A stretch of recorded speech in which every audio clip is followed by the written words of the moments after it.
ganti baju. Udah ganti baju. Tadi agak sempit soalnya, karena kan buat balap bro. Oh iya. Dapat SIM C mini kan, ya kan? Udah dapat ya, udah puas ya. Udah puas. Jadi gue bisa naik kemana-mana sekarang. Kalau ya? gitu bawain berita sekarang. Oh, sekarang kita masuk ke Tonight Headline.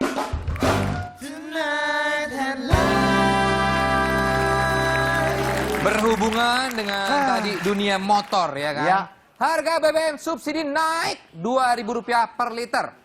Penyelundup BBM gigit jari. BBM naik tinggi, susu tak terbeli. Orang pintar tarik subsidi, anak kami kurang gizi. Wih. Naik lagi, naik. Itu sepertikan lagu dari Peter Pan ya? Bukan. Apa itu? Iwan Fals. Oh, Iwan Fals. Oke. Tepat pada tanggal 18 November yang lalu, pukul 00.00, Ya. harga BBM telah resmi naik menjadi 2.000 per liternya. Dari premium yang harganya 6.500 jadi 8.500 per liter. Dari 5.500 menjadi 7.500 per liternya. Untuk solar. Untuk solar. Ya. Selanjutnya ada Oscar kucing pendeteksi kematian. Seekor kucing yang tinggal di sebuah panti jompo Steer House dan Rehabilitation Center di Providence, Rhode Island, Amerika Serikat telah mendapat perhatian oleh staf medis setempat karena mempunyai kelebihan dalam mendeteksi akhir hidup para pasien. Kucing bernama Oscar ini telah berhasil memprediksi 50 kematian pasien secara akurat. Buset. Oscar biasanya berkeliling melintasi ruangan pasien dan dia akan menghampiri pasien yang dirasa akan meninggal dalam beberapa jam kemudian. Hah? Melompat ke sisi tempat tidur pasien dan berdiam diri sampai pasien tersebut meninggal. Itu kucing kan nyamperin pasiennya masuk ke kamarnya ya kan. Nggak berapa lama terus dia...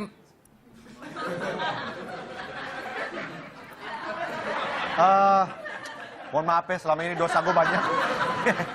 Oh dia ngamperin Epek. Epek. Pe, nitip ya, ntar salam buat Elvis Presley di sana.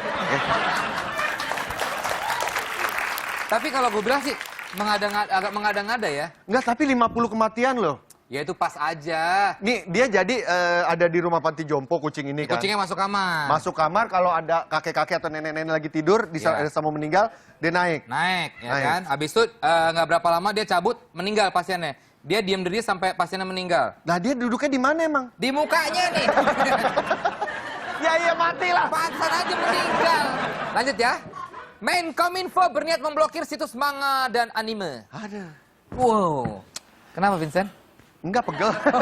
Kirain gara-gara berita ini. Kecewa saya lagi. Akhir-akhir ini kembali heboh oleh kehadiran, kan waktu itu kan ada Bapak Tifatul Sembiring ya. Menteri Komunikasi dan Informatika yang baru menjabat Bapak Rudiantara mengatakan akan memblokir situs-situs yang memuat konten manga dan anime. Ya tapi semoga aja Bapak Rudiantara bisa lebih mempertimbangkannya lagi ya. Karena dulu sewaktu saya masuk IKJ, saya banyak belajar dari manga dan anime itu untuk belajar menggambar. itu dia. Stylenya Jepang ya, style Jepang ya. style Jepang kayak Mungkin maksudnya lebih baik kalau Bapak Rudiantara beralasan adalah untuk supaya gambar anak-anak Indonesia itu lebih Indonesia, nggak ke Jepang-Jepangan. Nah gitu. itu alasan yang bisa diterima, lebih bisa diterima tuh. Tapi jangan karena kan nggak semuanya mengandung unsur pornografi, ya kan? Ya itulah dia. Mudah-mudahan kedepannya lebih bijak lagi dalam mengambil suatu keputusan. Tapi ya? banyak sekali yang mengomentari kebijakan ini di Twitter. Kita lihatnya ada beberapa orang yang mengomentari kebijakan Bapak Menteri. Salah satunya Joko Anwar. Menkominfo malah mau blok anime atau manga. Suram. Dari Ruli Purnama. Kalau situs anime dan manga diblokir, terus hiburan buat gua apaan dong? Masa gua harus nonton sinetron siluman binatang sih? Tapi ya, tadi kan itu pendapat orang-orang tentang pemblokiran manga dan anime ya. Sekarang gimana kalau kita tanya langsung sama animatornya? Ya kan, sebelumnya nih, pada tahu nggak? Ini cuplikan animasi apa yo? Kita nih. Betul. Betul. Tak betul. Betul sekali. Betul, Itu betul, adalah cuplikan dari Tuyul dan Bayu. Bukan Vincent. Itu Upin dan Ipin. Oh, Upin Ipin. Tapi tahukah Anda bahwa animatornya salah satunya adalah dari Indonesia? Dari Indonesia. Iya, kita datangkan langsung. Ini dia, Ciki Fauzi.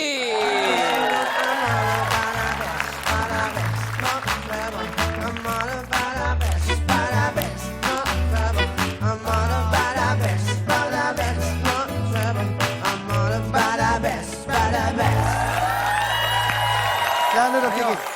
Pada nggak tahu kan kalau animator Upin Ipin salah satu dari Indonesia dan dia adalah anak dari Ikang Fauzi. Dan adik dari Bella Fauzi. Benar, yang kemarin India-Indiaan ya kan. Cih, ini kan tadi kan kita bacain berita anime sama manga bakal diblokir ya kan. Menurut kamu sendiri sebagai animator gimana? Oke ya, aku ngelihat sebenarnya animasi itu kan ibaratnya kayak film ya. Kayak misalnya anime tuh nggak semuanya mungkin buat anak kecil, tapi mungkin ada yang target audiensnya dewasa. Ya, betul. Kalau misalnya benar-benar dilarang, berarti itu kayak pukul rata. Semuanya mungkin dianggap mengandung unsur negatif gitu. Iya, nggak semua. Banyak sekali yang bagus-bagus. Kita balik ke kamu soal sebagai seorang animator. Oke. Upin Ipin adalah sebuah karya kamu. Dulu aku kerja di sana. Dulu kerja di sana. Kamu yang gambar pala-pala botak itu. Jadi aku masuk jadi 3D modeler. Aku bikin kayak setting-setting kamar Upin Ipin, dapur Kak Ros yang gitu-gitu. Dapur Kak Ros itu kamu yang buat? Iya, dulu mulai season 3. Tapi mungkin sekarang pasti di-upgrade lagi sih. Karena setiap season kan pasti di-retouch supaya lebih bagus Loh, lagi. kalau sekarang kamu ngapain? Aku udah pulang ke Indonesia, aku bikin sama teman-teman aku kartun gitu. Apa? Startup animation company. Startup animation Bikin company. ada beberapa kartun gitu. Terus aku ada bawa video juga. Jadi Oh, boleh. Kita lihat nih tayangannya nih.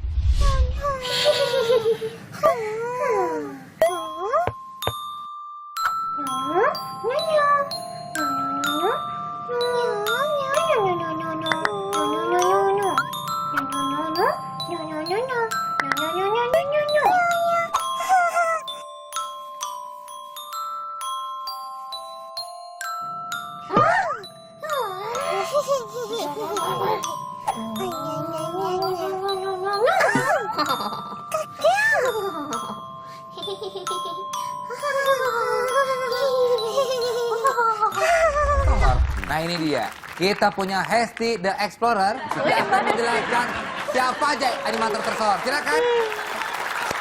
Hei, apa kabar? Baik, Itu Swiper, itu Boots ya? aku monyet dong. Hai Ciki, aku sering nonton apa? Ipil-upil ya?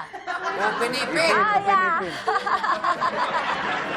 Animator tersohor yang pertama itu ada Rini Triani Sugianto. Berawal dari kecintaannya terhadap karakter fiksi, seorang jurnalis berjambul bernama Tintin.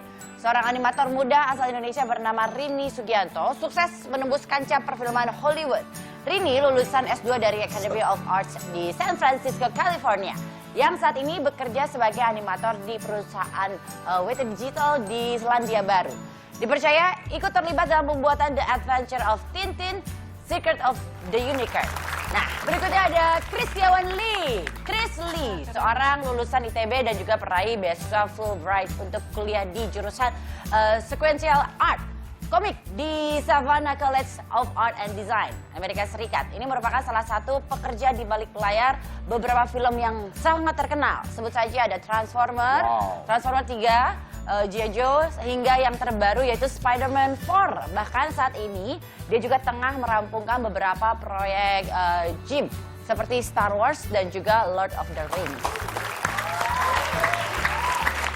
Ada juga nih masih produk Indonesia. Griselda Sastrawinata. Griselda pindah ke Amerika Serikat sejak dari bangku kelas 2 SMA dan menamatkan SMA di sana. Lalu dia melanjutkan ke Art Center College of Design di Pasadena, Amerika Serikat.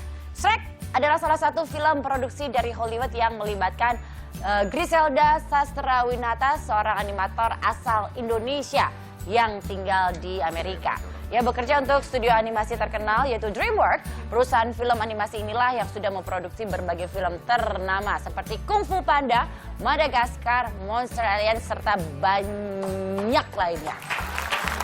Oke. Kamu Dora apa Satpam Kompleks sih? Kok dudukannya begitu? Saya juga nggak ngerti saya apa. Makasih Aku tuh ya. apa sih? STD Explorer, terima Oke, kasih. thank you semuanya. Thank you, Hesti the Explorer. Nih, berarti kan kamu juga bisa menggambar ya? Iya. Dasarnya gambar ya berarti? Iya, bergambar lah harus. Sampai akhirnya bisa main 3D, ya Iya. kan? Tapi kita minta digambarin dong kita muka kita berdua. Boleh? Nih, ada lapangannya nih. Iya. Kok lapangan? Apa namanya tempatnya ya? Oke. Iya. Seadanya ya, Mas ya. Nggak Ya. apa-apa.